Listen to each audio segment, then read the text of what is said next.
Ouais. Bien.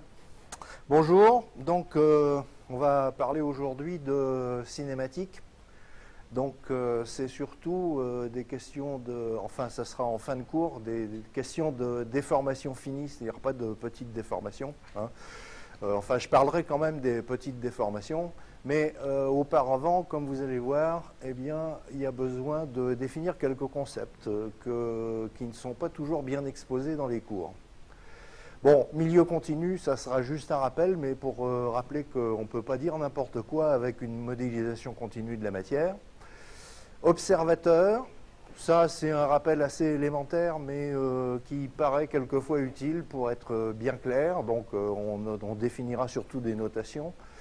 Universalité, objectivité, alors ça c'est des mots qui sont importants, ça interviendra surtout lorsqu'on voudra faire des lois de comportement et de la thermodynamique. Et des questions de changement d'observateur pour des grandeurs, et ça nous permettra de savoir si elles sont objectives ou pas. Ensuite, description des champs. Alors là, il y aura forcément des rappels. Normalement, vous avez tous entendu parler de description de Lagrange, description de l'air. Ça ira vite. Mais les versions lagrangiennes et eulériennes de ces opérateurs, c'est peut-être nécessaire de le faire. Et on parlera d'objectivité des grandeurs non scalaires. Alors ça, c'est important parce que en fait, c'est assez mal exposé en général dans les cours élémentaires et il y a besoin de bien préciser ces choses-là. Donc les trois premiers points, là, c'est ce que je compte faire aujourd'hui dans les deux séances. Et puis mercredi, hein, on fera les déformations, donc là en détail avec toutes sortes de tenseurs de déformation qu'on peut trouver dans la littérature. Et des vitesses de déformation, donc qui sont plus familiers aux gens qui font des fluides. Hein. Mais les vitesses de déformation servent aussi en mécanique des solides lorsqu'il y a une viscosité. Donc voilà le plan général de cette séance, enfin de cette session plutôt. Hein. Et donc je vais commencer par les concepts fondamentaux. Alors, un milieu continu. Qu'est-ce que c'est qu'un milieu continu ? Nous, on va en donner une définition mathématique, mais il y a une arrière-pensée physique derrière ça. Hein. En tout point M d'un domaine D de l'espace, alors donc l'espace, j'en profite pour présenter les notations. E3, c'est un espace de points de dimension 3, celui qu'on utilise en physique classique. Et à tout instant T, on peut définir des grandeurs physiques.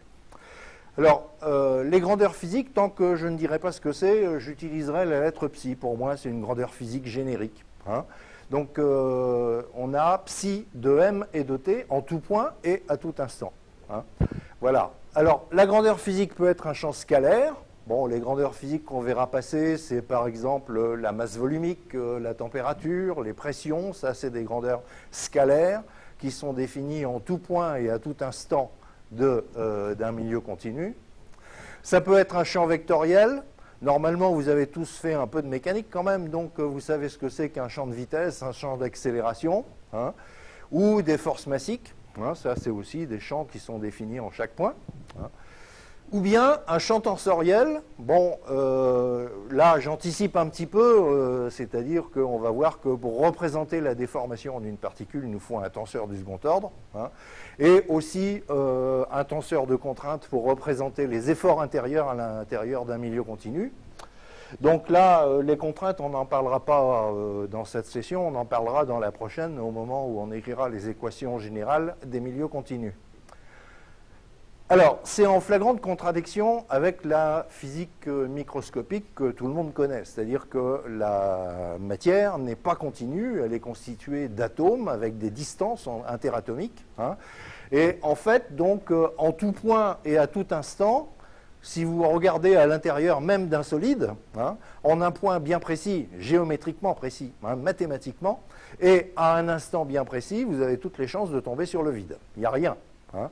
Ce qui veut dire que si on regarde un milieu continu d'une manière stricte, eh bien c'est un modèle de la matière, mais ça ne représente pas correctement la matière, c'est-à-dire que vous n'avez aucune chance hein, que les grandeurs que j'ai données, masse volumique, vitesse, accélération, aient un sens à cette échelle d'observation. Hein, parce que vous tombez là, généralement sur le vide. Hein. vous avez plus de chances de tomber entre deux atomes que de tomber sur un noyau. Hein, donc vous risquez de dire des bêtises. C'est-à-dire, ce que je veux souligner, c'est que la mécanique des milieux continus, ou le modèle milieu continu, on pourrait plutôt le traduire comme ça, ne peut vous fournir aucun renseignement sur le mouvement individuel des corpuscules microscopiques. J'appelle corpuscules, je ne vais pas dire particules parce que je vais y donner un sens particulier tout à l'heure. Hein. Des corpuscules microscopiques, c'est-à-dire les atomes, les électrons, et puis plus petits si vous voulez, et plus gros aussi, j'aurais pu mettre molécules. Hein.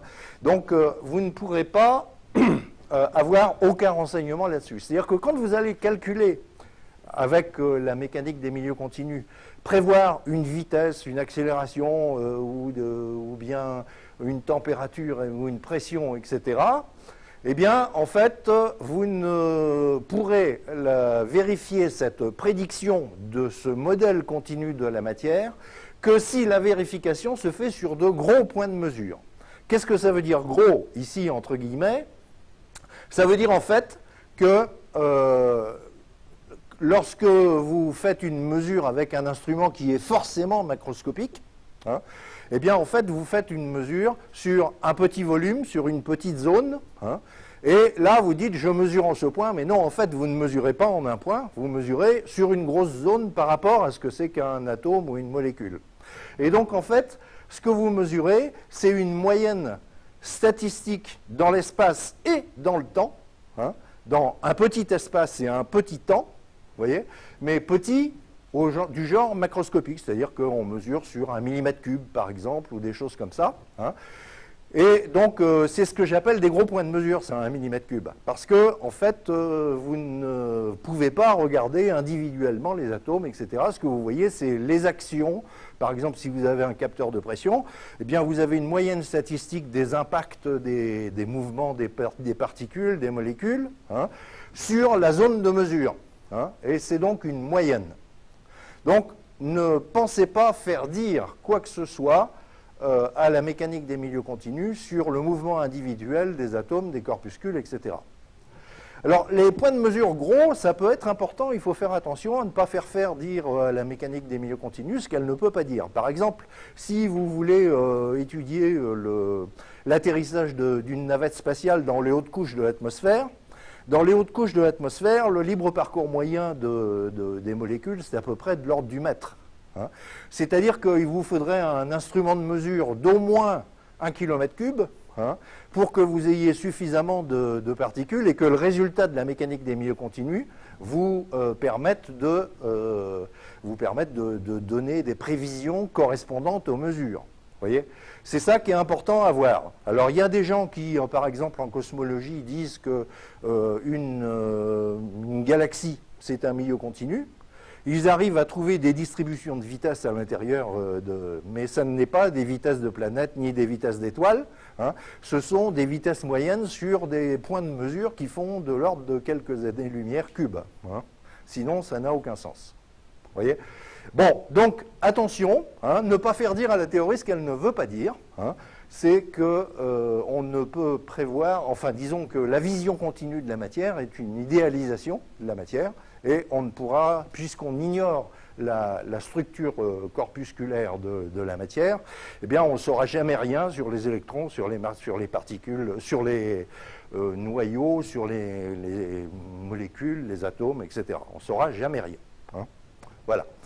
Bien, heureusement, donc, les instruments de mesure dont on dispose sont à notre échelle habituelle macroscopiques. Hein. C'est-à-dire que même si vous faites une mesure fine, par exemple, de déformation ou une mesure fine de vitesse par vélocimétrie laser, tout ça, eh bien, c'est toujours sur des ordres de l'ordre du millimètre.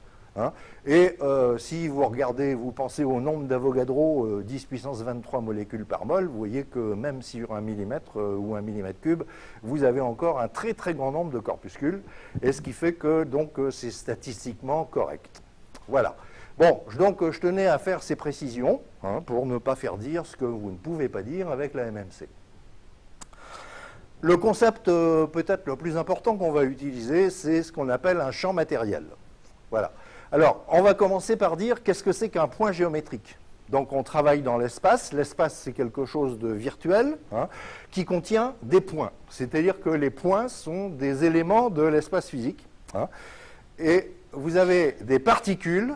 Les particules, c'est des éléments matériels, donc un élément de milieu continu, qui coïncide avec un point géométrique à un certain instant. D'accord?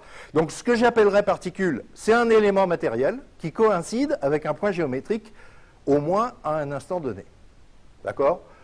Ce qui veut dire qu'une particule, c'est une entité matérielle de volume nul. Hein? Alors, vous pourrez lire des choses contradictoires dans certains textes. On dit qu'une particule, c'est un petit volume élémentaire, machin, etc. Il ne faut surtout pas utiliser ça parce que si, ça nous empêche, en fait, de faire de la mécanique des milieux continus. Quelquefois, dans les volumes élémentaires, on entend parler que les propriétés sont uniformes dans ce petit volume, puis le petit volume d'à côté, il aura une autre propriété, etc. Vous ne pouvez pas parler de gradient, ni de dérivés dans l'espace, ni dans le temps. Hein. Donc en fait, on n'aura pas besoin de ça. Vous allez voir que je n'aurai pas besoin de donner un volume aux particules, même petit. Hein. Et donc on pourra faire des mathématiques très correctes en disant que c'est une entité matérielle de volume nul et donc de masse nulle. En une particule, vous pourrez définir une masse volumique, une densité volumique de masse, hein, mais certainement pas une masse. Bien.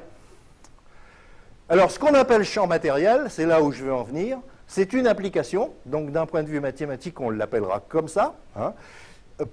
Vous prenez une particule, vous prenez un instant, ça ce sont deux variables, hein, et vous associez à P et T une grandeur physique. C'est-à-dire que définir un champ matériel, c'est associer à toute particule et à tout instant une valeur de grandeur physique. Voilà, donc c'est exactement l'application que j'ai donnée ici.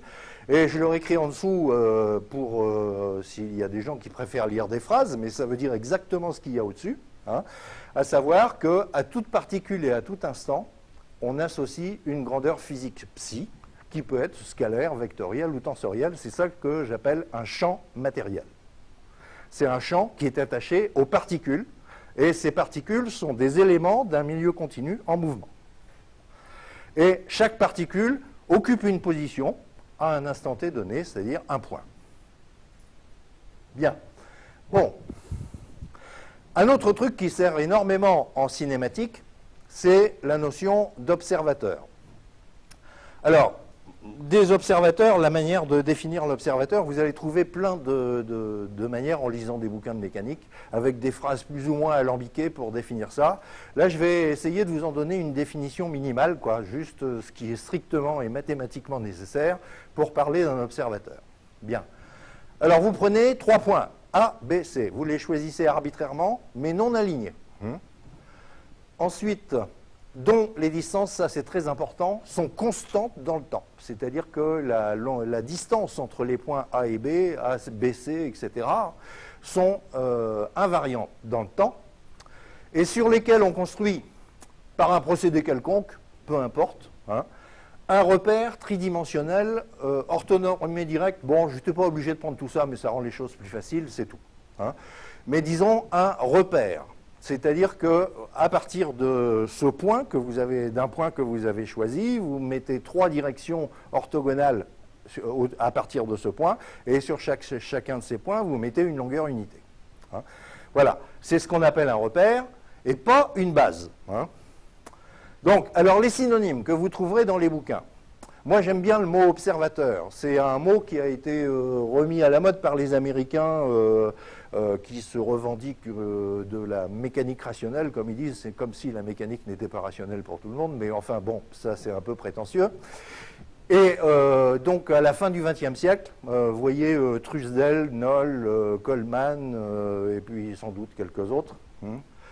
Et il y en a qui appellent ça un solide de référence. Alors le mot solide de référence, pour désigner un observateur, vous trouverez ça plutôt dans les bouquins de mécanique français, hein, surtout pour la mécanique des solides. Hein. C'est-à-dire qu'ils préfèrent l'appeler solide de référence tout simplement parce qu'ils pensent que c'est le plus important, c'est que les distances sont constantes dans le temps.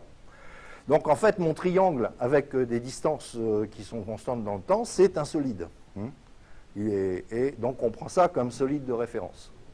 Et puis le vocabulaire qui vient aussi souvent, c'est le mot référentiel. Tout ça, ça veut dire la même chose. Hein.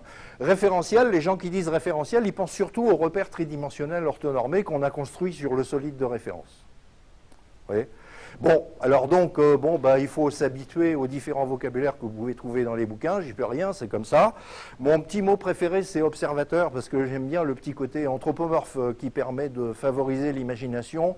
On peut mieux imaginer, si vous voulez, les changements dans l'observation d'un mouvement quand on change d'observateur. Vous voyez ? Bon, mais c'est une question de goût, c'est tout, hein, c'est pas très important. Alors, comme solide de référence, ça fait plutôt référence aux 3 points indéformables sur lesquels on s'accroche pour construire un référentiel, un repère.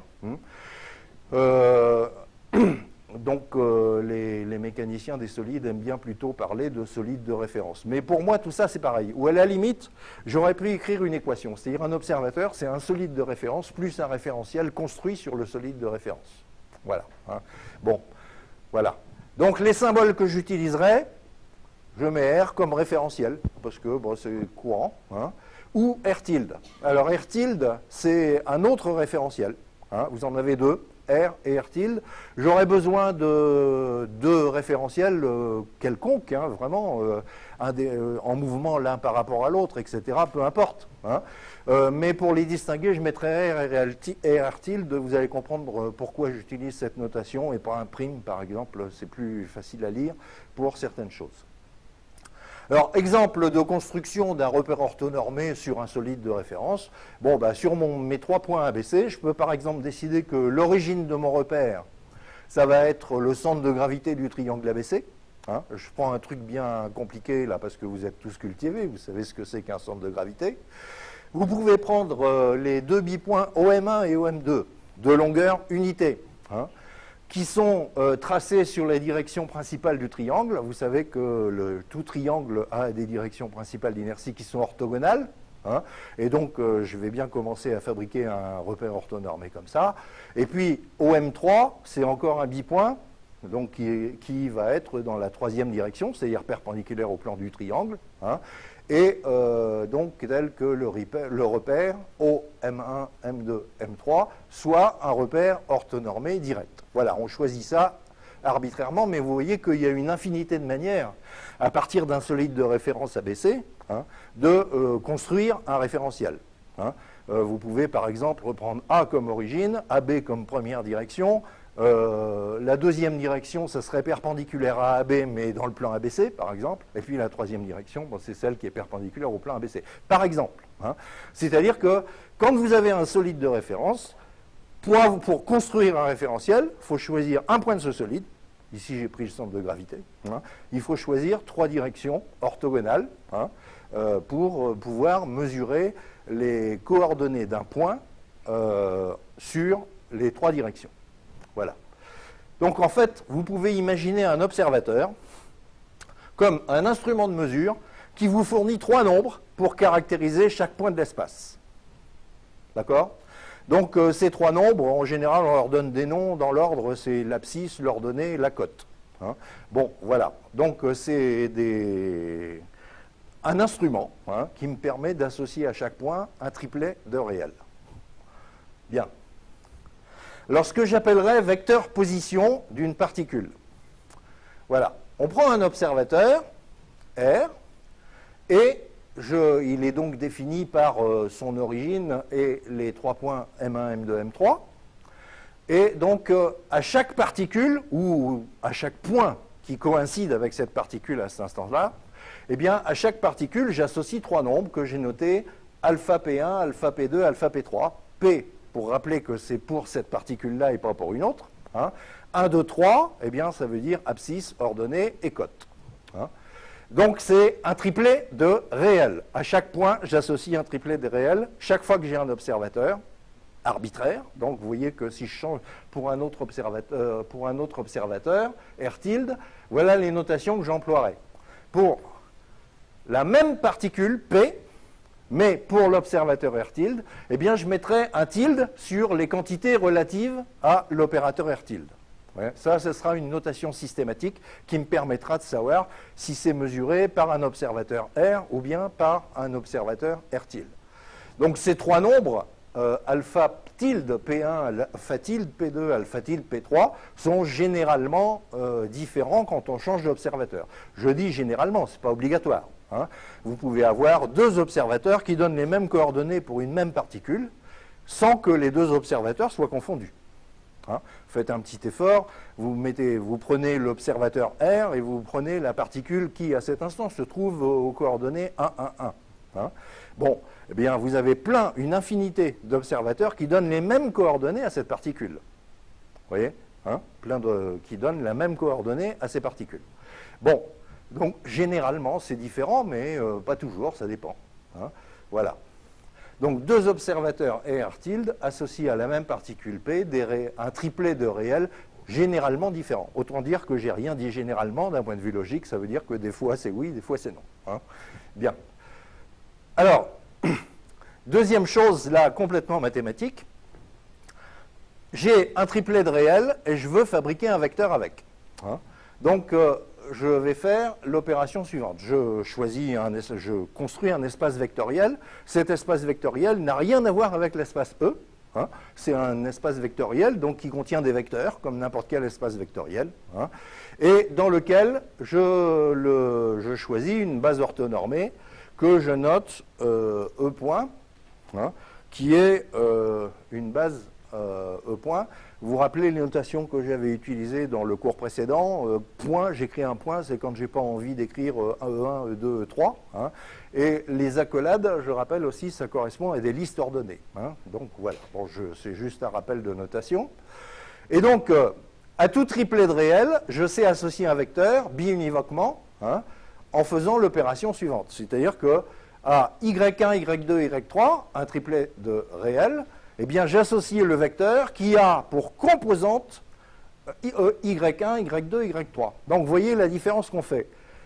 Les alpha P, là, c'est des coordonnées, et j'utilise ces coordonnées comme composantes pour fabriquer un vecteur dans un espace vectoriel. Alors, ça peut vous sembler des rappels un peu inutiles, mais en fait, ils sont très importants conceptuellement, hein, parce que je citerai des cas de mauvaises expressions qui induisent en erreur, et donc c'est important d'avoir ce schéma. Alors pour l'instant, donc je n'ai pas encore défini le vecteur position, je vais le faire maintenant. Qu'est-ce que c'est que le vecteur position d'une particule? Eh bien, c'est le vecteur qui, à toute particule et à tout référentiel, donc je choisis une particule, je choisis un référentiel, hein, eh bien, c'est un vecteur que je noterai x. X, c'est un élément de l'espace vectoriel. Hein. P, ça me rappelle que je parle de la particule P, je ne le mettrai pas toujours. Hein. Et ce vecteur, cet élément de l'espace vectoriel, c'est alpha PI EI, c'est-à-dire que je prends les composantes comme, les coordonnées comme composantes dans l'espace vectoriel. Vous voyez? Alors, vous avez l'habitude, même peut-être un peu trop rapidement, de dire, bah oui, quoi, on a l'habitude d'associer un point à un vecteur. Sauf que, je vous montre en faisant ce rappel qu'il faut avoir choisi un référentiel pour faire cette opération, pour associer un point et un vecteur. Vous voyez? Alors donc là, vous voyez, en utilisant les deux équivalences que j'ai données là, les deux bijections, pardon, que j'ai données là, là, à toute particule et à tout référentiel, j'associe trois nombres. Ça, c'est l'utilisation de l'observateur avec ses trois règles de mesure. Hein. Et à tout triplet, j'associe de manière biunivoque, encore une fois aussi, un vecteur. D'accord? Donc, j'utilise ce schéma et j'en sortirai pas, hein, pour associer un vecteur à un point. N'oubliez pas qu'il faut un référentiel, sinon, vous ne pouvez pas faire cette association. Voilà. Alors, donc, c'est ça qu'on appellera vecteur position. Et puis, très souvent, je dirais position tout court, c'est-à-dire qu'il sera sous-entendu que, quand je dirais la position d'une particule, c'est un vecteur, c'est le XP, c'est-à-dire un élément de l'espace vectoriel que je viens d'envisager. Donc, pour un autre observateur, la notation va être comme ça. Hein.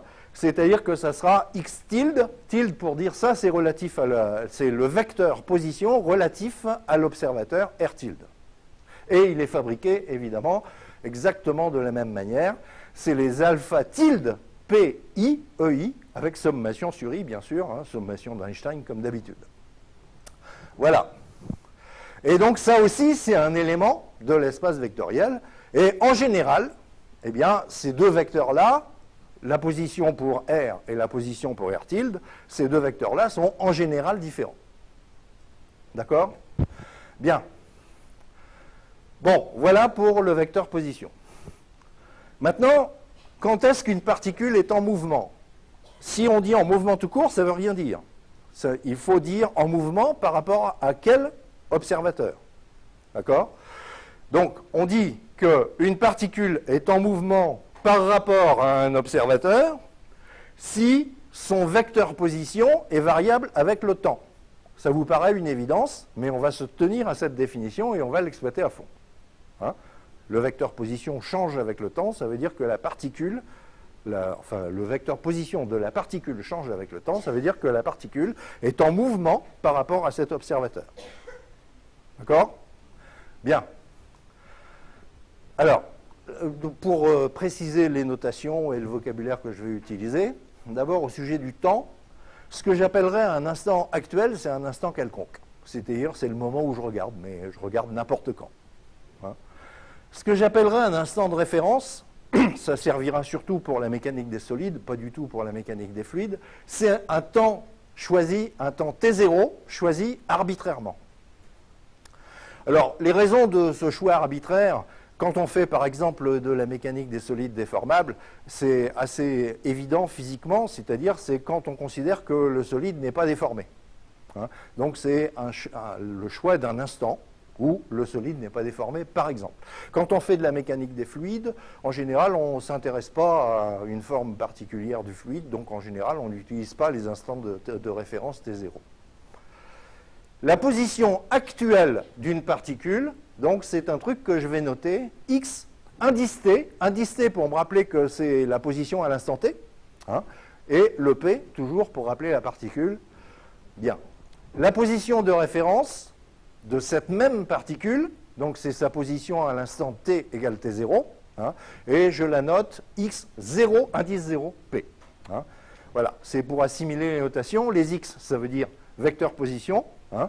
0 ou T, ça veut dire actuel ou de référence. Et P, c'est la particule que je ne mettrai pas toujours quand c'est générique. Bien.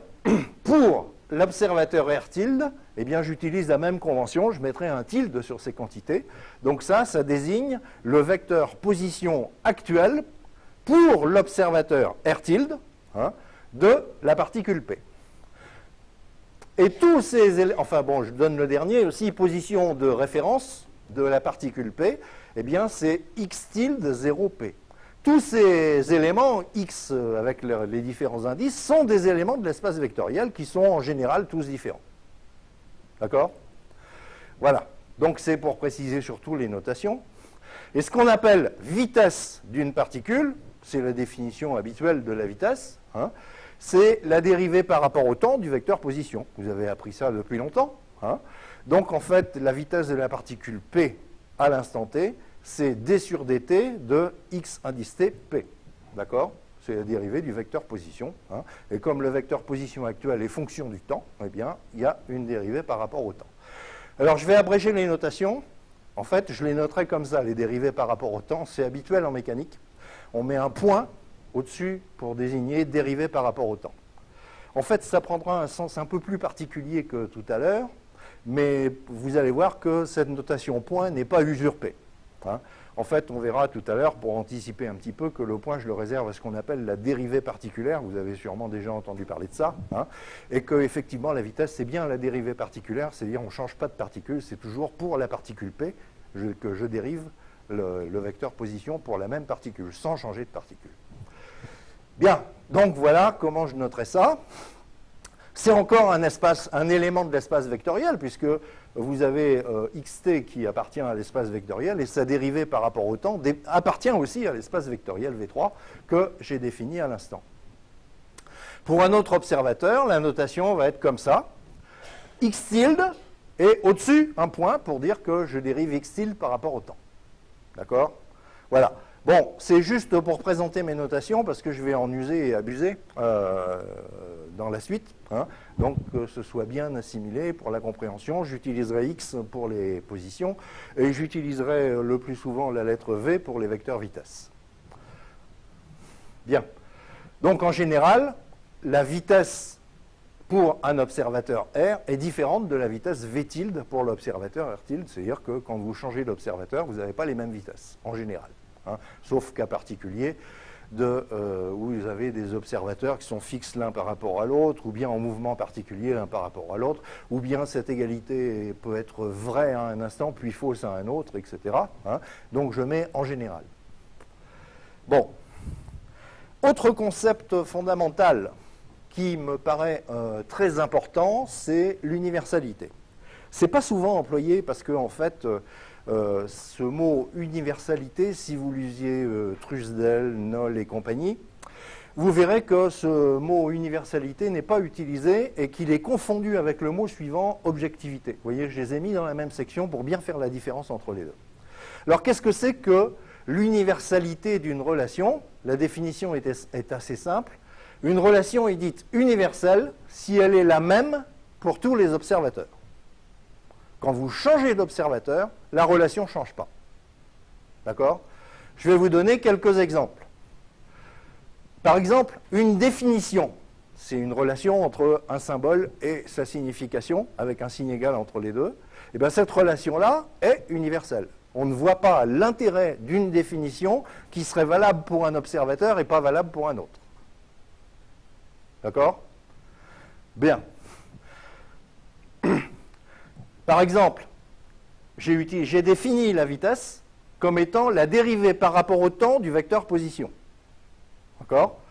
Donc ça, c'est la définition de la vitesse. Et en fait, cette écriture, c'est l'application pour l'observateur R, puisque je n'ai pas mis de tilde. Mais pour l'observateur R tilde, c'est la même définition, c'est-à-dire le vecteur V tilde, qui est égal à la dérivée par rapport au temps du vecteur X tilde. D'accord? C'est bien? Bien. Donc, c'est la même définition pour R et pour R tilde.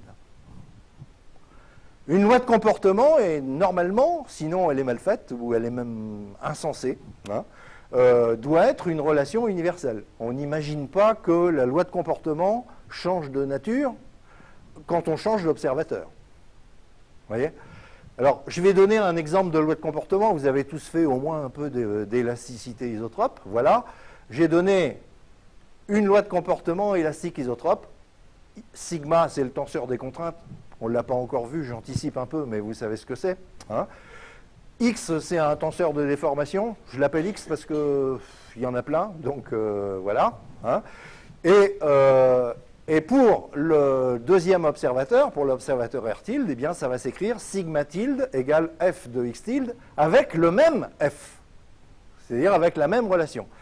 En revanche, ce qui va être différent d'un observateur à l'autre, c'est sigma et sigma tilde, ou bien X et X tilde, c'est-à-dire quand vous changez l'observateur, vous n'avez pas les mêmes tenseurs, on verra ça bientôt, hein. Mais c'est ça, l'important, c'est de voir que c'est le même F qui est la même loi F pour les deux observateurs, c'est la même loi. Ça, c'est une loi de comportement. Alors, j'ai dit isotrope parce que dans les arguments, il n'y a pas de direction d'anisotropie, donc voilà. Et je pourrais même préciser isotherme parce que normalement, dans les arguments d'une loi de comportement, il y a aussi la température. Hein. Donc là, bon, c'est une loi de comportement extrêmement simplifiée, mais telle que vous en avez tous déjà vu. Hein. Bien. Donc, une loi de comportement est une relation universelle. Maintenant, je vais vous donner un contre-exemple. Voilà une relation qui n'est pas universelle. Il se peut que cette relation soit vraie, c'est-à-dire que la vitesse d'une particule est égale à la vitesse d'une autre particule. Hein? Bon, mais cette relation, si elle est vraie pour un observateur, elle n'est pas forcément vraie pour un autre observateur. Si vous changez l'observateur, eh bien, l'égalité de la vitesse de deux particules, elle est peut-être vraie pour un observateur, mais pas pour un autre. Donc cette relation, égalité entre vitesses, elle est valable pour l'observateur R tilde, mais pas pour l'autre. Non, celle-là, elle est valable pour R, excusez-moi, et elle n'est pas valable pour R tilde, c'est-à-dire que ça, c'est une relation qui n'est pas universelle. Vous voyez? Donc le concept d'universalité, c'est comment se comporte une relation lorsque l'on change d'observateur. Est-ce que cette relation change ou pas?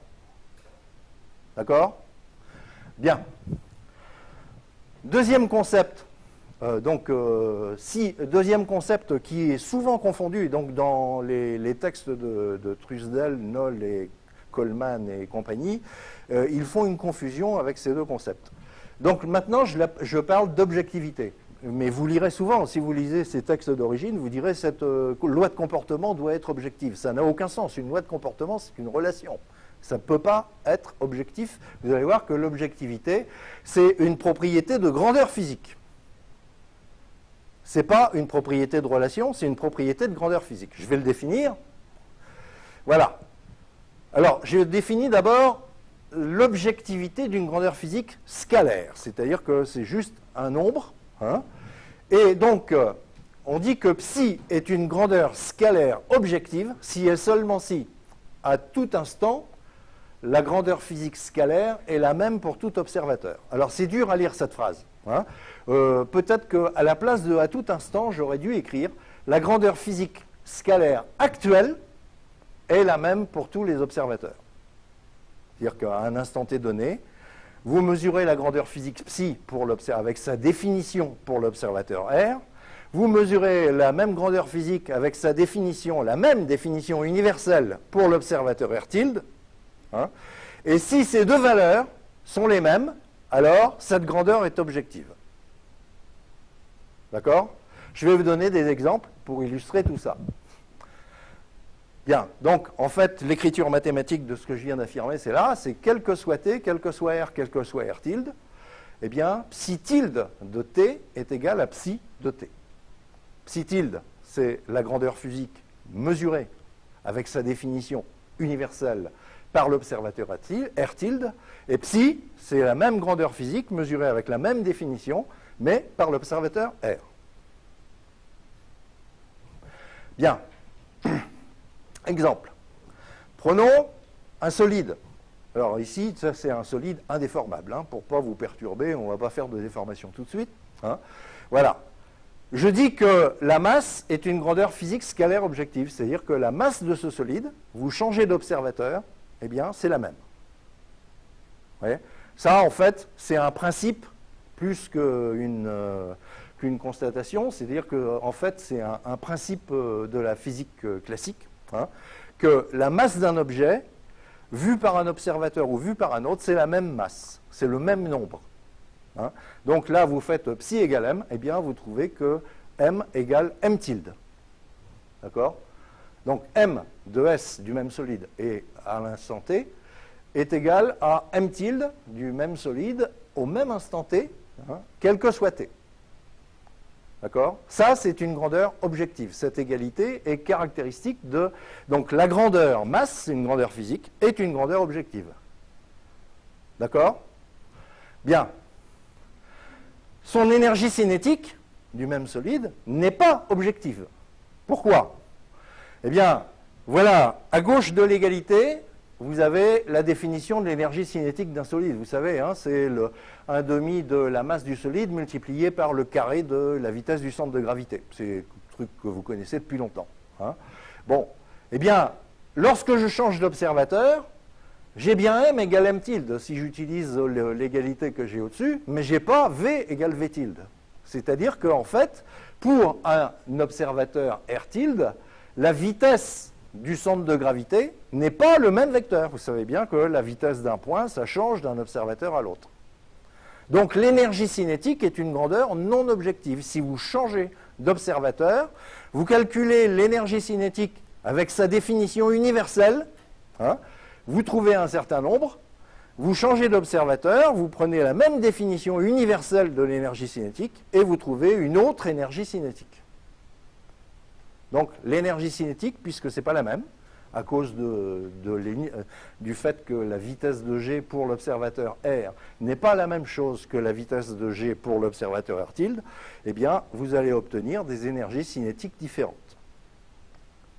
Alors ça peut commencer à vous choquer, parce que, bah oui, vous aviez un peu l'habitude, peut-être, de penser qu'une énergie cinétique, c'est un truc absolu qui est valable pour tous les observateurs. Non. Et c'est simple à voir. Hein. Vous savez tous que quand on change d'observateur, la vitesse change, hein, et donc l'énergie cinétique change. D'accord? Bien. Donc l'objectivité, c'est une propriété attribuable à une grandeur physique. Ici, je n'ai parlé que de grandeur physique scalaire, hein, parce que c'était simple, il suffisait de vérifier une égalité entre les deux nombres mesurés par les deux observateurs. L'objectivité des grandeurs physiques non scalaires, ça fera l'objet de la fin du cours d'aujourd'hui. Hein, c'est-à-dire qu'on définira une objectivité pour des grandeurs qui ne sont pas scalaires. Pour l'instant, on va se limiter à l'objectivité des grandeurs scalaires qui sont mesurées par des nombres. Hein, mais il y a des grandeurs vectorielles, des grandeurs tensorielles qui sont objectives ou bien pas objectives, ça dépend. Hein, et pour voir comment elles se transforment, eh bien, on verra ça un petit peu plus tard. Je le reporte à plus tard, je ne le fais pas tout de suite. Bien, voilà. Alors donc, universalité, objectivité, quand vous lisez des textes, faites attention quand vous voyez le mot objectivité. Quelquefois, il faut le transformer par le mot universalité, parce que est-ce qu'on parle de l'objectivité d'une relation, ou bien est-ce qu'on parle de l'objectivité d'une grandeur physique? Ça n'a rien à voir. D'accord? Bien. Un autre objet fondamental dont j'aurai besoin, c'est ce que je vais appeler une biparticule. Alors, c'est pas compliqué, c'est inscrit dans le nom, la définition. Une biparticule, c'est un couple ordonné de deux particules. Voilà, j'en prends deux à la fois, hein, P et P'. Bon, vous me voyez sûrement venir, en étudiant les propriétés de ces biparticules, je vais faire deux choses. Hein. Je vais d'abord voir qu'est-ce qui se passe quand on fait un changement d'observateur, ça me permettra de définir le tenseur de changement d'observateur, et puis après, quand on fera de la déformation, on va étudier la variation dans le temps de la longueur de la biparticule, pour voir si ça se déforme ou si ça ne se déforme pas. Hein. Bien, donc, vous voyez, cet objet, c'est une biparticule, c'est un couple de particules, et ce n'est pas plus compliqué. Je définis la position actuelle d'une particule, c'est une définition à laquelle vous êtes habitué, en fait, hein, c'est la différence entre les vecteurs position. C'est-à-dire, vous prenez le vecteur position de l'extrémité, P', moins le vecteur position de l'origine de la particule, P, d'accord? Et la différence entre ces deux vecteurs, c'est un vecteur de V3 que j'appelle la position d'une biparticule, pas d'une particule, d'une biparticule. Hein, c'est important de bien distinguer les deux objets. Donc, vous êtes habitué à faire ça, hein, c'est-à-dire que de dire que la position d'une biparticule, c'est la différence entre la position de l'extrémité moins le vecteur position de l'origine. Voilà. Pour un observateur R tilde, eh bien, je vais l'écrire comme ça. C'est la même définition, définition universelle. Donc, pour l'observateur R tilde, je fais la différence entre la position actuelle de la particule P' et la position actuelle de la particule P. S'il s'agit des mêmes particules P et P', mais les vecteurs position sont différents, parce que je vous ai appris tout à l'heure que quand on change d'observateur, les vecteurs position sont différents. On fera les changements d'observateur, de vecteurs position, de vitesse, tout ça un petit peu plus tard, mais pour l'instant, je ne définis que les concepts. Hein. Bien. Donc, en fait, c'est très simple. Hein, ça s'écrit comme ça. Alors, j'appelle ça biparticule. Dans certains bouquins, vous verrez vecteur matériel. C'est totalement injustifié de parler de vecteur matériel quand on a deux particules. Pourquoi? Eh bien, parce que pour avoir un vecteur, vous avez vu qu'il faut passer par un observateur. Je vous ai expliqué tout à l'heure. Un observateur vous donne trois coordonnées, et avec ces trois coordonnées, vous fabriquez, vous dites que c'est les composantes d'un vecteur, vous obtenez un vecteur. Donc le vecteur que vous obtenez pour deux particules, il dépend de l'observateur. Vous voyez? Alors, c'est trompeur, parce que, en fait, dans beaucoup de bouquins de mathématiques, on va trop vite sur cet aspect des choses, c'est-à-dire qu'à deux points, ou deux positions de particules, on associe tout de suite un vecteur en oubliant qu'il faut un observateur pour le faire. Et que quand on change d'observateur, ce n'est pas le même vecteur qu'on obtient. Vous voyez? Bon. Donc, c'est les raccourcis de langage qui compliquent l'apprentissage de la mécanique élémentaire, parce qu'il y a des profs un peu paresseux qui disent un vecteur matériel. Voilà. C'est absolument injustifié, vous le voyez vous-même. Bien. Donc la définition, c'est une définition universelle. J'ai exactement utilisé la même définition pour définir la position d'une biparticule. Hein. Donc la différence entre la position de la particule extrémité moins la particule origine. Voilà. Donc en général, ces vecteurs position, ils appartiennent à V3, mais c'est des vecteurs différents aussi. Position de référence d'une particule, eh bien c'est la même chose, ce sera simplement la même chose écrite à l'instant t0, donc je vais les noter comme ça, hein, avec des zéros ici à la place des petits t que vous aviez dans la ligne du dessus, hein, pour désigner la position de référence d'une particule. Pour un autre observateur, ça va donc s'écrire de la même manière, mais avec un tilde, hein, parce que les vecteurs position de particules, ce n'est pas les mêmes, hein, donc on va les écrire comme ça. D'accord? Bon. Je ne fais que des évidences, mais on va s'y tenir. C'est-à-dire on ne va pas changer de définition. Hein, voilà. Donc en général, le vecteur position de référence d'une biparticule, pp', est différent d'un observateur à l'autre aussi, en général. Longueur d'une biparticule, maintenant, eh bien, qu'est-ce que c'est? C'est une définition à laquelle vous êtes habitué, c'est la norme du vecteur position de la particule, c'est-à-dire en fait que je dirais que la longueur actuelle de cette biparticule, pp', eh bien, c'est la norme, du vecteur position. C'est donc la norme de xp' moins xp. D'accord? Voilà, bon, c'est une définition standard, hein, pour calculer la longueur d'une biparticule, eh bien, je prends la norme du vecteur qui la représente.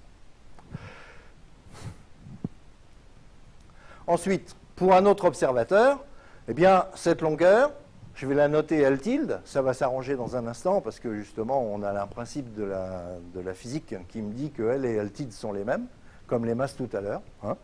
Voilà, mais pour l'instant, je les note comme ça. C'est la même définition, c'est donc j'utilise encore une fois une définition universelle, hein, pour définir la longueur de la biparticule pp', hein, pour l'observateur R tilde. D'accord? Bon. Pareil pour les longueurs de référence, donc c'est les mêmes égalités. La longueur de référence, je la noterai L0, pas LT, hein, pour dire que c'est à un instant T0 particulier, et pour un autre observateur, ça s'écrira comme ça. Voilà. Bon, les notations maintenant étant bien posées, hein, eh bien, on va commencer à dire des choses un petit peu plus intéressantes. Jusque-là, je n'ai fait que des définitions, hein, et on va les exploiter. Alors, ça, c'est l'objet le plus important qui va nous servir, c'est ce qu'on appelle le tenseur de changement d'observateur, hein, et c'est celui-là qui va être très utilisé, très important pour parler d'objectivité, de choses comme ça, pour des choses qui ne sont pas scalaires. Bien. Alors vous avez un principe de la physique classique. Là, c'est là que j'utilise le fait que je fais de la physique classique. C'est que la longueur d'une biparticule, c'est une grandeur physique scalaire objective. Hein? Donc qu'est-ce que ça veut dire? J'aurais pu l'écrire autrement. La longueur actuelle d'une biparticule est la même pour tous les observateurs. C'était ça la définition d'une objectivité scalaire. Vous voyez? Donc je peux l'écrire autrement. Voilà. Hein? Donc la valeur actuelle de la longueur est la même pour tous les observateurs. Ce qui ne veut pas dire qu'à un autre instant, la longueur sera la même. Hein? Donc LT' est différent de LT, hein, parce que les milieux se déforment et la distance entre les particules varie. Hein. Mais à l'instant T', si les observateurs regardent cette biparticule, ils lui trouvent aussi la même longueur. C'est-à-dire que quand je change d'observateur, la longueur ne change pas. D'accord? Donc ça, c'est un point important. Conséquence. Donc, quel que soit P, quel que soit P', ou j'aurais pu écrire quelle que soit la biparticule pp'. Hein. Quel que soit T, donc à tout instant actuel quelconque. Quel que soit R, quel que soit R tilde, donc quel que soit le couple d'observateurs, mais vraiment quelconque, en mouvement l'un par rapport à l'autre, comme vous voulez, hein, eh bien, vous avez l'égalité suivante. J'écris que les deux observateurs observent la même longueur de la biparticule. Là, je fais de la physique classique. Hein, parce que vous savez qu'en relativité, par exemple, c'est faux, ça. Hein. En relativité, il y a deux choses de fausses. La masse apparente pour un observateur, un objet en mouvement n'est pas la même suivant la vitesse de l'objet. Pour les longueurs, c'est pareil, ou tout au moins pour certaines longueurs. Voyez. Donc quand on change d'observateur en relativité, on ne garde pas les longueurs. Hein. Bon, je ne veux pas faire un cours de relativité, mais s'il y en a qui veulent en discuter après, je peux en parler. Donc en particulier, à l'instant de référence, donc, vous avez L0 égale L tilde 0, c'est-à-dire cette égalité de vecteurs, de normes de vecteurs. Donc les vecteurs position de biparticules, hein, c'est des vecteurs différents, mais leur norme est la même. D'accord? Bien. Voilà, le principe affirme, donc le principe de la physique classique, un des principes de la physique classique affirme que la norme de ces biparticules est la même. Bon, et donc ça me permet de définir le tenseur de changement d'observateur. Je ne vais pas faire la totalité de la démonstration, je vais seulement raconter l'histoire pour dire qu'il existe une rotation unique. Le mot unique est important. Hein. Donc que je note Q indice T, parce que c'est le tenseur de changement d'observateur actuel. Comme les observateurs sont en mouvement l'un par rapport à l'autre, ce tenseur de changement d'observateur change à tout instant. Hein. Donc, actuel, et puis il est particulier à deux observateurs, enfin il est attaché au tenseur de changement d'observateur, il est relatif à deux observateurs que je note R et R tilde, quelconque mais bien précis. C'est-à-dire que si vous prenez deux autres observateurs, R1 et R2 par exemple, vous aurez un autre tenseur de changement d'observateur. Mais le résultat important du théorème, c'est que c'est une rotation et elle est unique telle que, donc quel que soit le biparticule que j'observe, quel que soit le temps, quels que soient les deux observateurs que j'utilise, eh bien, j'ai la relation suivante entre les vecteurs position, pas les normes, les vecteurs position. Vous voyez ? C'est-à-dire que le vecteur position du biparticule pp' pour l'observateur R tilde est égal à Q fois le vecteur position Q, tenseur. Une rotation, j'ai peut-être oublié de préciser, il faut peut-être que je vous rappelle ce que c'est qu'une rotation. C'est un tenseur orthogonal de déterminant plus 1. Hein. Et en fait, il y a une équivalence avec la rotation géométrique que vous connaissez. Hein. Mais j'aurai d'ailleurs l'occasion, dans quelques transparents, de parler de cette équivalence de manière plus précise. Voilà.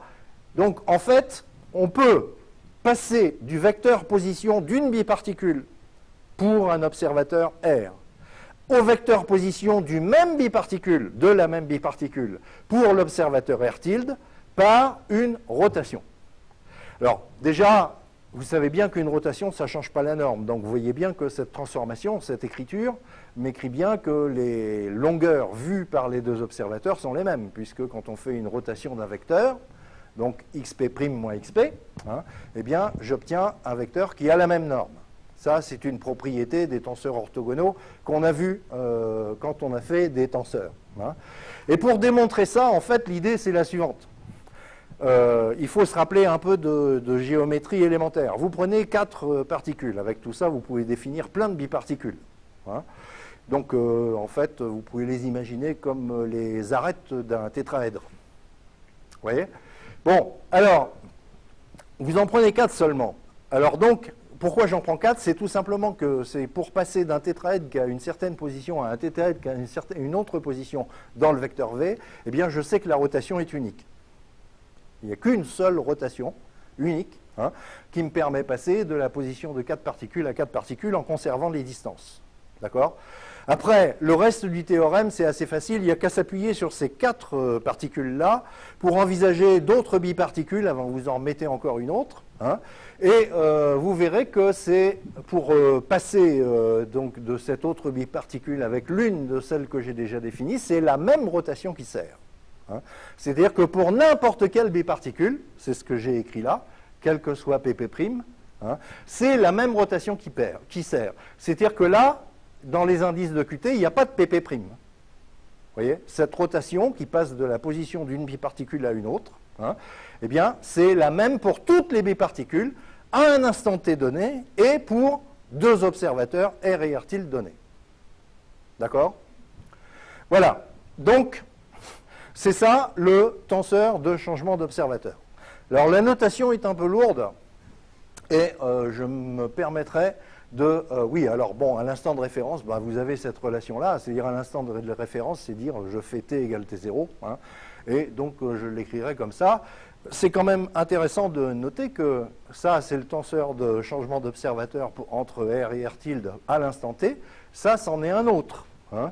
C'est-à-dire qu'à l'instant t0, le tenseur de changement d'observateur n'est pas le même. D'accord, hein? Bien. Alors, mon raccourci de notation, c'est de ne pas écrire les R et les R tilde en indice, parce qu'en fait, les observateurs que je vais utiliser, c'est des observateurs véritablement quelconques, génériques, R et R tilde, et donc j'ai pas besoin de... Je sais que j'en ai besoin de deux pour définir un tenseur de changement d'observateur, donc je les noterai simplement Qt. Je garde l'indice T, ça c'est important, hein, pour bien comprendre que le tenseur de changement d'observateur que je viens de définir là, il est fonction du temps. Hein, ce n'est pas le même à l'instant t et à l'instant t0, par exemple. D'accord? Bien. Alors, sur ce point, si vous avez des questions, c'est maintenant. Non, tu peux laisser. Pas... Ah oui, oui. Non, ça va? C'est bien compris? Il faut que ça soit bien clair, parce que je vais utiliser ces notions-là systématiquement. Bon, très bien. Bon. Alors, quelques remarques. Ouais. Là, je vais aller un peu plus vite.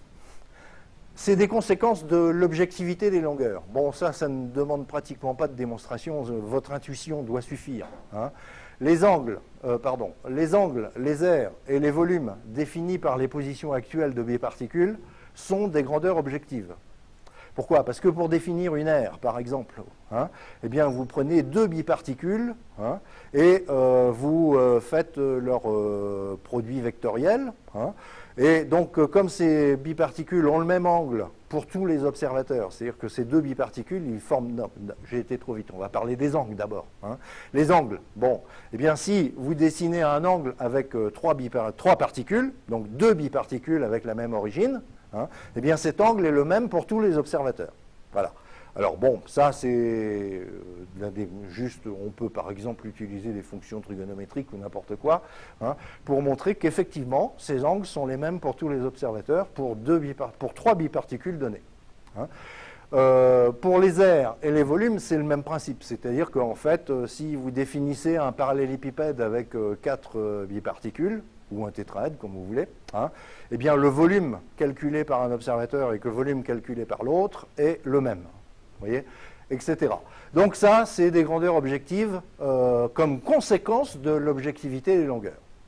Hein. Bien. Alors on va faire quelques liens avec le vocabulaire de cinématique élémentaire dont vous avez pu entendre parler quand vous étiez petit, c'est-à-dire en prépa, pour montrer que finalement, il n'y a rien de nouveau sous le soleil, sauf qu'on change de vocabulaire. Le seul truc nouveau qu'il y a, c'est, j'ai parlé de tenseur de changement d'observateur, et je vais vous montrer que vous aviez parlé d'un tenseur de changement d'observateur sans le savoir. Hein. Voilà. Donc, le tenseur rotation, donc, et j'ai montré l'équivalence entre les tenseurs orthogonaux et les rotations géométriques. Hein, je vais le rappeler en dessous.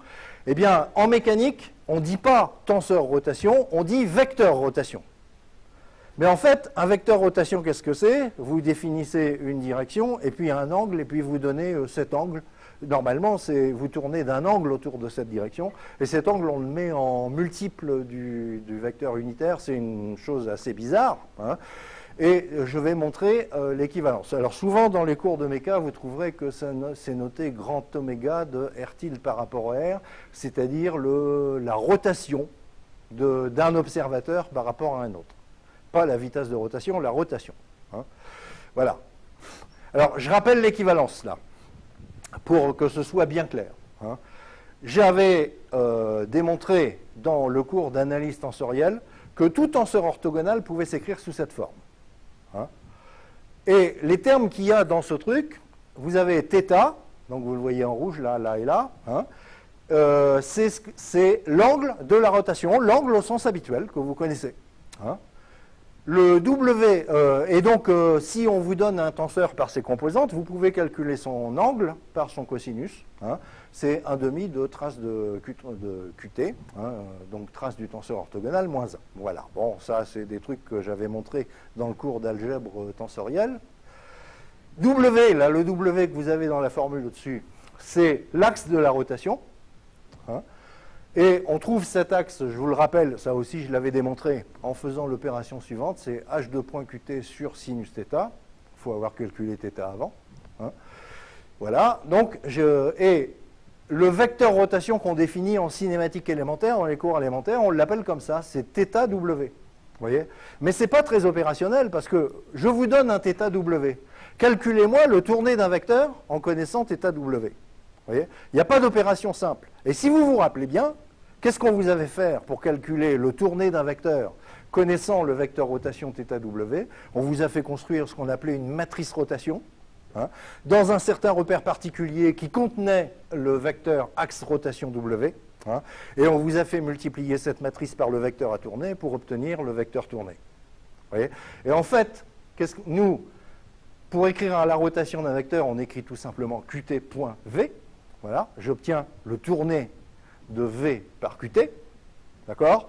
Et en fait, avec oméga, bah, vous savez rien faire. Hein. C'est-à-dire que vous faites la matrice, c'est en réalité, la matrice qu'on vous avait fait écrire, c'est l'écriture de la composante, c'est l'écriture en composant dans une certaine base de cette opération tensorielle.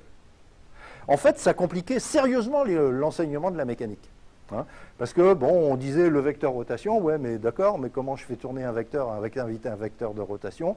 Je suis obligé de construire une matrice, etc., de multiplier la matrice par le vecteur que je veux faire tourner, etc. Donc, c'était très compliqué à enseigner. Ici, grâce au tenseur, eh bien, on l'écrit bêtement comme ça, c'est-à-dire qt.v. Voilà, qt.v, c'est le tourné par qt de v. D'accord? Bien.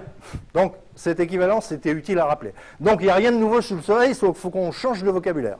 On ne dit plus le vecteur rotation pour passer de R à R tilde, on dit le tenseur de changement d'observateur pour passer de R à R tilde. C'est tout. Hein? Juste un changement de vocabulaire. Mais opérationnellement, quand on sait calculer sur les tenseurs, c'est beaucoup plus simple à écrire Q.V que d'écrire tout l'enchaînement d'opérations que je vous ai donné, avec construction de la matrice de rotation, etc. Ce qui, en fait, veut dire exactement la même chose, hein, puisque c'est une traduction dans une certaine base de l'opération tensorielle que vous avez là. Bien. Alors, le vecteur vitesse de rotation, maintenant, par rapport à la vitesse de rotation d'un observateur par rapport à un autre. On va voir les rapports avec le tenseur de changement d'observateur. Alors donc, je vous donne le résultat parce qu'en fait, je vais le démontrer. Enfin, bon, il est donné dans le polycopier, cette démonstration. Hein. Donc, en fait, le vecteur qui est souvent appelé, enfin souvent noté petit oméga de R tilde par rapport à R, ça c'est le vecteur vitesse de rotation d'un observateur par rapport à un autre. Hein. Il est souvent. Eh bien, en fait, sa relation avec le tenseur Q, c'est celle que j'écris ici. Hein. 1/2 de h de point q transposé point q, hein, point q point, hein, voilà. Et donc, je vous rappelle quelques propriétés que j'ai démontrées en algèbre. C'est que le produit que vous avez là, entre parenthèses, eh bien, c'est un tenseur antisymétrique. On a montré ça. Hein. Donc ça, c'est des propriétés, je ne vais pas les redémontrer maintenant, mais pour la démontrer, c'est simple. Si un tenseur est orthogonal, ça veut dire que QQ transposé est égal à G, vous dérivez ça par rapport au temps et vous obtenez immédiatement l'antisymétrie de QT transposé. Et donc là, je fais H de point un tenseur antisymétrique. Rappelez-vous la définition que j'ai donnée aussi dans le cours d'algèbre, c'est le vecteur adjoint au tenseur antisymétrique. Donc en fait, voilà. On peut réécrire ça comme ça. Le vecteur vitesse de rotation dont tout le monde parle en cinématique élémentaire, hein, ça n'est jamais que le vecteur adjoint au tenseur antisymétrique, hein, QT transposé point QT point. D'accord? C'est la même chose. Bon, alors, je ne détaille pas la démonstration, elle est donnée dans le PDF, il suffit de, c'est pas très compliqué d'ailleurs, il suffit d'écrire des choses, mais je vais la refaire de manière accessoire dans la diapo suivante. Bon, alors quelques petits exercices pour se roder un petit peu avec les notations, etc. Bien. Alors, je prends une particule P et deux observateurs, R et R tilde. Bien. Je veux écrire la formule de changement d'observateur des vecteurs position. Bon. Alors, pour ça, je vais considérer la biparticule O tilde, donc l'origine de l'observateur R tilde, et une particule P. Voilà, c'est une biparticule comme une autre. Hein. Et je sais, à cause de la définition du tenseur de changement d'observateur, écrire ceci, c'est-à-dire que le vecteur position pour l'observateur R tilde de biparticule est égal à Qt fois le vecteur position de la même biparticule, P O tilde, hein, mais pour l'observateur R. C'est la définition du tenseur de changement d'observateur que j'ai donné. Voilà. Bon, avec ici ceci de particulier, c'est que le vecteur position de O tilde, la position de O tilde pour l'observateur R tilde, c'est 0, puisque c'est la position de l'origine. Hein, c'est le vecteur nul. Donc je l'ai simplement enlevé. Bon, là j'ai terminé le job. Vous avez la formule que vous vouliez, à savoir que vous connaissez le vecteur position pour un observateur R, et vous avez la formule qui vous donne le vecteur position pour l'observateur R tilde, de la même particule. D'accord? C'est fini. Sauf que vous ne reconnaissez pas les formules que vous avez l'habitude de voir. Donc je vais la travailler un peu, mais je dis le travail est terminé. Hein? Bon. Voilà. Alors, bon là, c'est juste de l'algèbre. Je sors XP. J'ai envie de le sortir. Hein? C'est bon, c'est de l'algèbre. Il n'y a pas besoin de se casser la tête avec ça. Et donc, en fait, pardon, on ne va pas aller trop vite. Voilà. XP, c'est quoi? C'est ce que vous écriviez pour un observateur R, le segment OP, c'est-à-dire le vecteur position de la particule pour l'observateur R. Alors, souvent, vous l'écriviez OP. D'accord? Ensuite, le X O tilde, c'est la position de l'origine de l'observateur, R tilde, hein, puisque c'est O tilde, d'accord, pour l'observateur R. Hein, donc, vous écriviez ça O tilde. Et puis là, ce vecteur-là, c'est le vecteur O tilde P. Donc là, je suis en train d'écrire un truc super connu, c'est la relation de Schall. Hein. Sauf que, attention, le vecteur X tilde P que vous avez là, c'est la vecteur position de la particule P pour l'observateur R tilde. Et donc, il est écrit avec les composantes dans R tilde.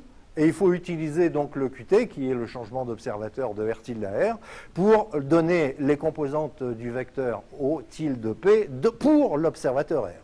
Parce que ça, c'est un vecteur pour l'observateur R. Là, c'est un vecteur pour l'observateur R. Et ça aussi, c'est un vecteur pour l'observateur R. Vous voyez? Alors, j'ai fait cette remarque tout à l'heure, et je la répète là. Hein. Associer, d'habitude, vous écrivez ça comme des vecteurs. Hein. Ça ne peut s'écrire en vecteur que quand vous avez choisi un observateur. Vous voyez? C'est-à-dire que ça, c'est une égalité de vecteurs pour l'observateur R. Vous voyez? Et donc, il était nécessaire de mettre ce Qt transposé ici pour passer du vecteur position pour l'observateur R tilde, pour l'écrire pour l'observateur R. Bon, donc, vous reconnaissez cette bonne vieille formule, relation de Schall, hein, qui doit être bien oubliée, en fait, parce qu'on a trop vite envie de dire que O tilde P, c'est le vecteur position pour l'observateur R tilde. Ça n'est le vecteur position avec les bonnes composantes que quand vous utilisez l'observateur R tilde pour lui donner ces trois coordonnées, abscisse, ordonnée et cote. Voilà. Alors maintenant, on va faire changement d'observateur des vitesses. Ça aussi, on va retrouver une formule que vous connaissez, vous savez changer hein, de vitesse. Bon, mais là, je ne vais vraiment pas me casser la tête parce que j'ai la formule de changement d'observateur des positions. Hein, et je sais que la définition de la vitesse, c'est la dérivée par rapport au temps des positions. J'applique la définition, un point, c'est tout. Hein. Donc je prends l'inégalité au-dessus et je la dérive par rapport au temps. Voilà. Hein. Donc là aussi, j'ai fini. Vous avez une formule. Dans la partie droite, là, vous avez la vitesse de la particule P pour l'observateur R. Et là, vous avez la vitesse de la particule P pour l'observateur R tilde. D'accord? Bon. Alors, bon, bah, la dérivation, hein, c'est dérivation d'un produit. Hein, bon, c'est de l'algèbre. J'ai rien fait de compliqué. Hein. On dérive d'abord Q point et puis on laisse celui-là changer. Puis ensuite, on laisse Q et puis on dérive celui-là. Hein, voilà. Bon. où voilà, et donc je dis que voilà la formule de changement d'observateur des vitesses, et je vais la transformer un petit peu juste pour que ça ressemble à des formules dont on vous avait déjà parlé. Par exemple, ici, pour passer à la ligne suivante, je multiplie par Qt transposé à gauche. Bon, je fais ça, ce qui me fait apparaître ce produit Qt transposé.q qui est antisymétrique, hein, vous vous rappelez. Voilà. Donc je rappelle, il est antisymétrique, et quand on fait le produit d'un tenseur antisymétrique point un vecteur, eh bien c'est la même chose que de faire un produit vectoriel. Je le fais pour fabriquer la formule que vous connaissez. Hein. Voilà. Donc on le fait, on remplace cette partie rouge ici par ce produit vectoriel, W vectoriel machin.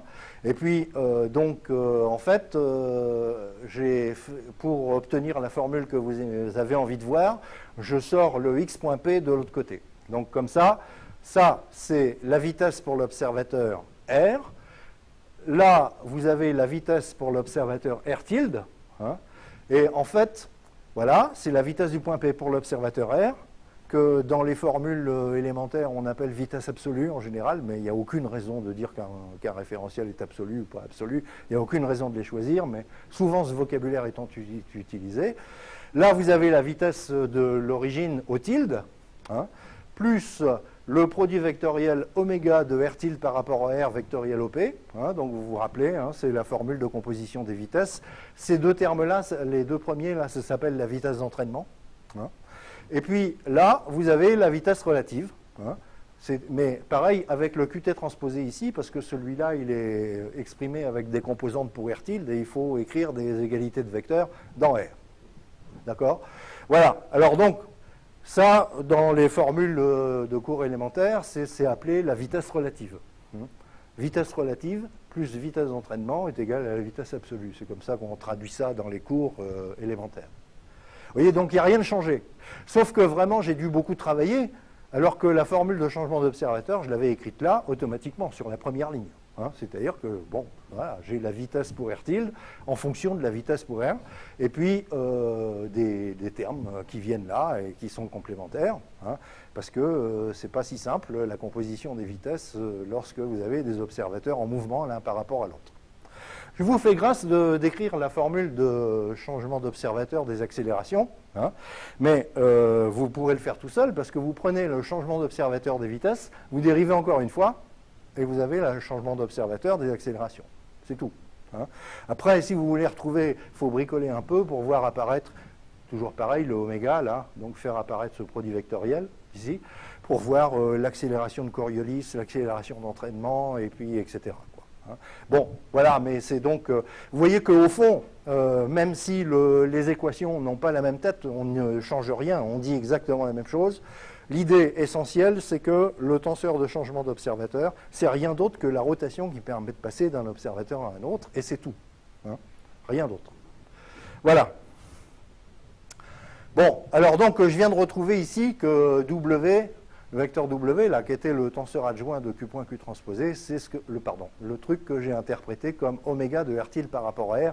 Donc en fait, je viens de remontrer encore une fois que le vecteur rotation d'un tenseur, vitesse de rotation, pardon, d'un référentiel par rapport à un autre, eh bien, c'est donné par le vecteur adjoint au tenseur antisymétrique Qt transposé Q point.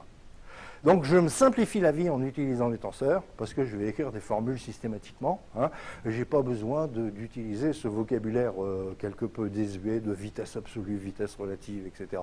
Voilà, j'ai deux observateurs, je garde la vitesse pour un observateur, la vitesse pour un autre, et voilà la formule qui me permet de passer de l'un à l'autre lorsque je connais le tenseur de changement d'observateur entre les deux. Traduisez en cinématique élémentaire, lorsque je connais le vecteur rotation qui me permet de passer d'un observateur à l'autre. Bien. En bref. Donc on a rappelé ce que c'est qu'un milieu continu. Donc pour moi, un milieu continu, c'est un ensemble de particules. Les particules sont des choses de volume nul. Un champ matériel, à toute particule et à tout instant, on associe une grandeur physique. Hein.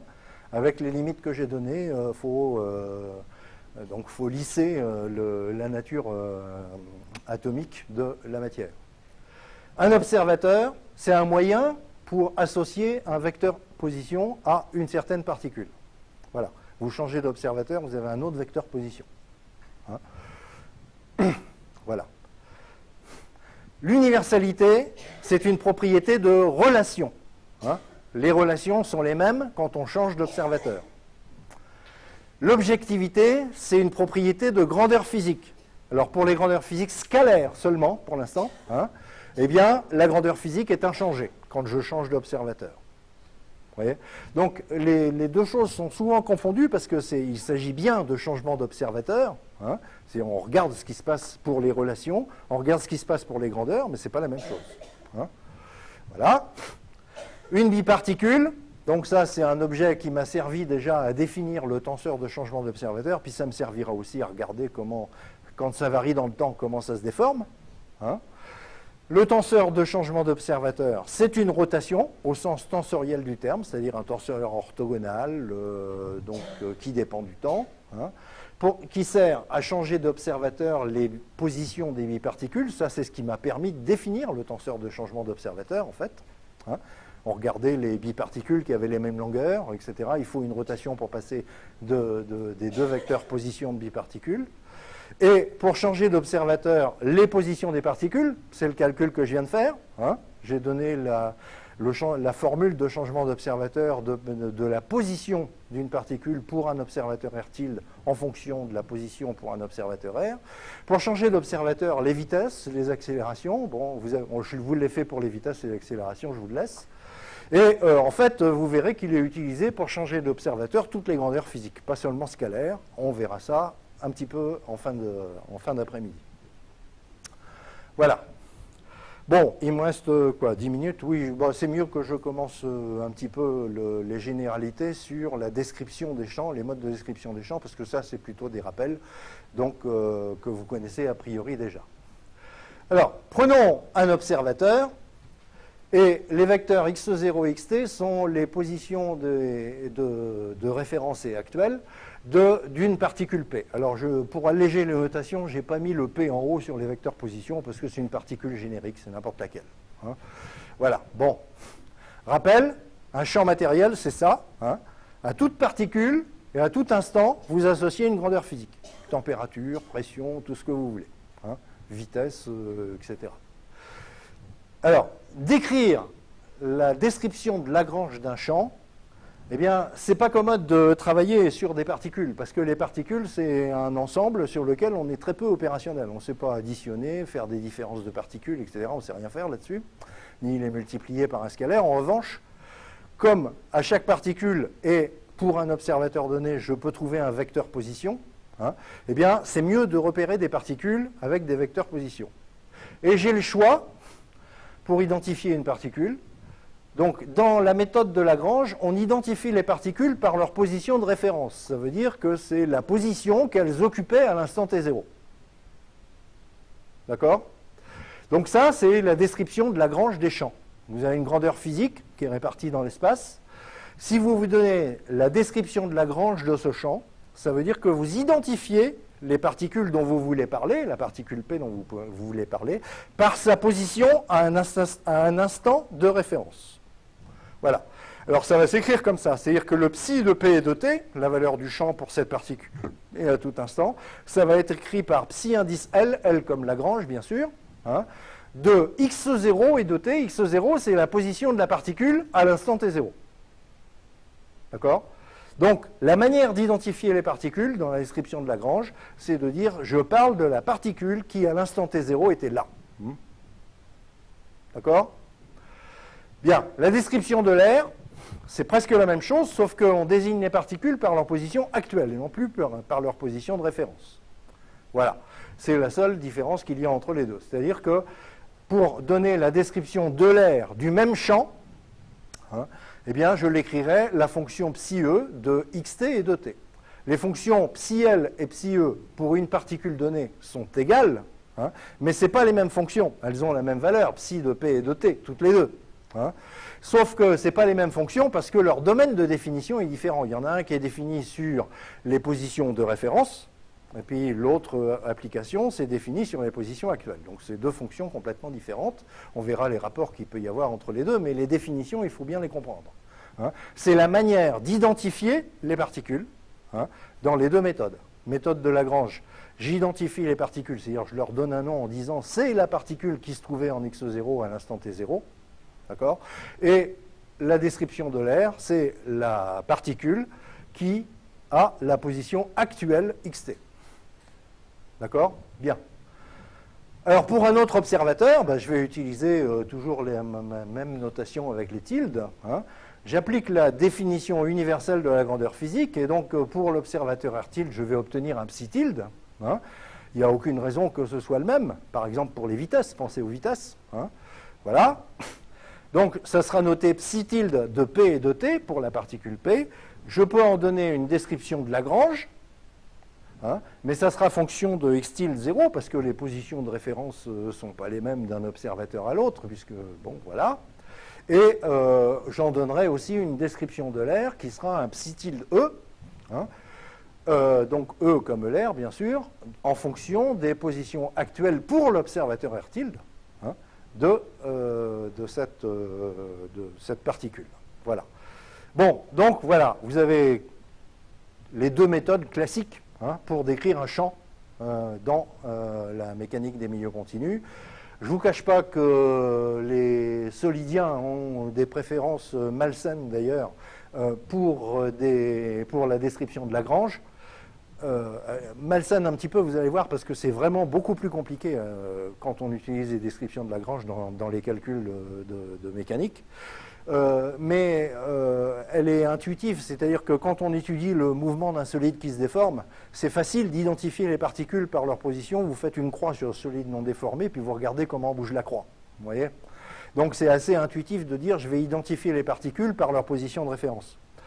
En revanche, pour les gens qui font de la mécanique des fluides, c'est plutôt l'inverse, c'est l'autre description qui est plutôt intuitive, parce que d'abord, quand on étudie un fluide, il n'y a pas une position, un instant de référence auquel on ait envie de se référer, particulier, parce que le fluide, il n'a pas de forme propre, contrairement au solide, donc on n'a aucune raison de choisir un T0 particulier, donc on n'en choisit pas. Et quand on fait une mesure, par exemple, dans l'écoulement d'une rivière, vous plantez un tube de pitot pour mesurer la vitesse. Eh bien, c'est ce que vous mesurez, c'est la vitesse de la particule au moment de la mesure qui se trouve au tube de pitot. Et pas, donc, c'est la position actuelle de la particule. Vous voyez? Bon, voilà. Alors, bon, ce qui est important, là, je vais peut-être passer un petit peu plus vite parce que, bon, c'est un truc qui est connu, c'est que ces deux descriptions. La description de Lagrange du mouvement, maintenant. Ça, c'est la description de Lagrange du mouvement, c'est la description des positions actuelles. Hein, c'est-à-dire en fonction donc, des positions de référence, puisque c'est une description de Lagrange. Hein. Donc en fait, quand vous faites une description de Lagrange du mouvement, vous donnez les positions actuelles de toutes les particules, identifiées par leur position de référence. D'accord? Voilà. Donc c'est la description de Lagrange des positions actuelles. Voilà la description de mouvement de Lagrange. Donc la notation c'est comme ça, c'est-à-dire c'est F, tout le monde met F, donc je fais comme tout le monde, mais il n'y a aucune raison. Hein. Moi j'aurais envie de l'écrire comme ça, c'est-à-dire de dire que c'est la description de Lagrange des positions actuelles, hein, pour toute particule identifiée par x0. Hein. Bon, c'est pas grave, hein, tout le monde met F, je mets F. Voilà. Donc l'application F dans les bouquins de mécanique des solides, souvent appelée transformation entre T0 et T. Bon, c'est-à-dire on écrit la position actuelle de la particule en fonction de sa position initiale. Hein. On voit ça comme une transformation. Bon, gardons ce vocabulaire. La description de l'air du mouvement, alors là c'est complètement différent. On ne donne pas des positions, on donne des vitesses. On donne un champ de vitesse. Hein. Et donc la description des vitesses, c'est la description de l'air, donc en fonction des positions actuelles, hein, des vitesses actuelles. Donc les deux descriptions de mouvement, ça paraît bizarre qu'on appelle ça des descriptions de mouvement. Il y en a un où on donne des positions pour toutes les particules, il y en a un où on donne les vitesses pour toutes les particules. C'est pas pareil. Hein. Bien, notation, donc l'indice E que vous avez là, c'est pour rappeler que c'est une description de l'air. Et des fois, bien souvent, puisque les descriptions de l'air sont toujours fonction de xt et de t, je ne mettrai pas les arguments, hein, pour raccourcir les formules. Bon, notation pour un autre observateur, eh bien, pareil. Hein, c'est-à-dire que x tilde p, ça c'est la description de Lagrange du mouvement, c'est un f tilde de x tilde 0 et de t. C'est la même définition. Hein, et en général, donc, f tilde est différent de f, parce que les vecteurs position, qu'ils soient actuels ou de référence, hein, sont complètement différents quand on passe d'un observateur à l'autre. On a vu les changements d'observateur des vecteurs position. Hein. Bien. Description de l'aire du mouvement, donc, pour un observateur r tilde, ça s'écrira comme ça, donc v tilde, e pour e l'air, hein, et c'est une fonction des positions actuelles pour l'observateur r tilde de la particule et du temps. Définition, donc, universelle. Voilà. Alors, je termine ce transparent, et puis après on fait une pause. Hein.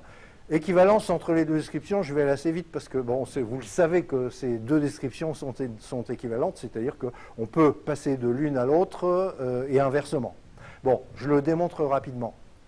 Voilà, ça c'est la description de l'aire des vitesses. Donc en fait, c'est la description du mouvement par la méthode de l'aire, hein, puisque je donne les vitesses en fonction des positions actuelles des particules. Bien. Donc c'est quelque chose que je peux noter en raccourci comme ça. V indice t de la particule, c'est la vitesse actuelle de la particule. Hein. Et donc c'est la dérivée par rapport au temps de la position actuelle de la particule. Hein. Et les positions actuelles sont données par la fonction f, hein, en fonction de x0. Vous voyez que j'essaye de faire apparaître la description de Lagrange du mouvement. Hein. Et en fait, pour avoir le bon résultat, donc, le x0, c'est f-1 de xt et de t. J'ai oublié de vous préciser quand j'ai donné la transformation que f était une transformation inversible.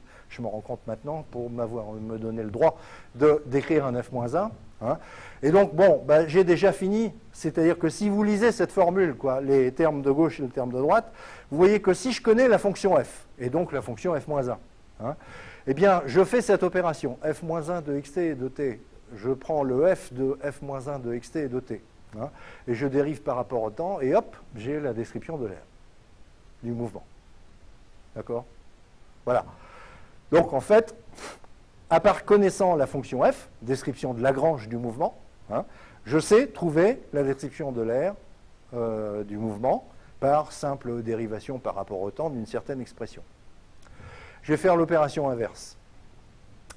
Donc là, j'écris d sur dt de f de x0 et de t, c'est-à-dire je dérive par rapport au temps la description du mouvement de Lagrange. Hein? Bien.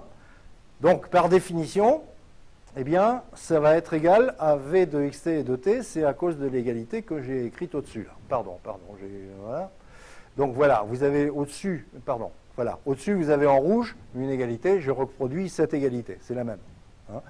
Bon, ensuite, je veux faire apparaître des x0, donc voilà, je connais VE, voilà. VE de xt, c'est f de x0 et de t, et donc, ça, c'est la description de Lagrange du mouvement, et donc, qu'est-ce que vous voyez? Vous voyez que, en fait, maintenant, je connais VE, la fonction VE, je me donne la description de l'aire du mouvement, et je cherche f. Hein. Et donc, f est solution de cette équation différentielle. C'est une équation différentielle parce que là, vous avez un d sur dt de f, hein, et puis là, vous avez des f. D'accord? Donc, en fait, la fonction f est solution de l'équation différentielle que vous avez là, hein, et donc, avec les conditions initiales, évidemment, que la position de la particule qui se trouvait en x0 à l'instant t0, c'est x0. Évidemment. Voilà. Donc, en fait, en résolvant ça, donc, les deux descriptions sont équivalentes, c'est-à-dire que j'ai montré avec les deux égalités, les deux lignes que vous avez là, que si je connais la description de l'aire, je sais trouver la description de Lagrange, et inversement. D'accord? Dans un cas, je fais des dérivations par rapport au temps, dans l'autre cas, je fais une intégration par rapport au temps, mais en fait, donc, c'est pas la peine de discuter quel est le mieux ou pas le mieux, de toute façon, si vous avez l'une, vous avez l'autre. D'accord? Le reste, hein, c'est des questions d'habitude, de philosophie, ou voire de psychorigidité.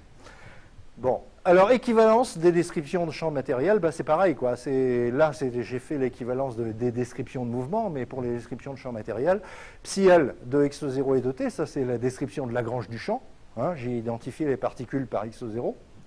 Bon, c'est par définition la valeur de psi pour cette particule-là, hein, et donc c'est aussi psi E de xt et de t. Hein, Et si je veux donc le transformer en fonction de x0, eh bien, je sais que xt, c'est f de x0 et de t. Et donc, vous voyez qu'avec cette équation, eh bien, si je connais psi e, la description de l'aire du champ, eh bien, je connais psi l, la description de Lagrange. Voilà, bon, c'est pas compliqué. Inversement, pareil, bon, là, c'est la même chose. C'est-à-dire que si vous connaissez psi l, eh bien, vous êtes capable de donner psi e, c'est-à-dire la description de l'aire. Quand vous connaissez la description de Lagrange, vous pouvez trouver la description de l'aire rien qu'avec la fonction f. D'accord? Donc, les deux descriptions sont équivalentes. Alors donc, ces histoires de dire « Oh, je veux utiliser Lagrange, je veux utiliser l'air », moi, je ne veux pas en tenir compte parce que, en fait, c'est complètement équivalent. Vous voulez donner la description de mouvement par la méthode de Lagrange ou bien par la méthode de l'air, comme on s'est passé de l'une à l'autre, ça n'est pas essentiel. Pareil pour les descriptions des champs, hein, pas la description de mouvement, mais la description des champs. On passe de l'une à l'autre très trivialement. Hein. Donc, ce n'est pas la peine de faire une préférence pour l'un ou pour l'autre. Voilà, bon, ouais, je peux terminer là-dessus. Ouais, ah non, allez, ça va. Pause.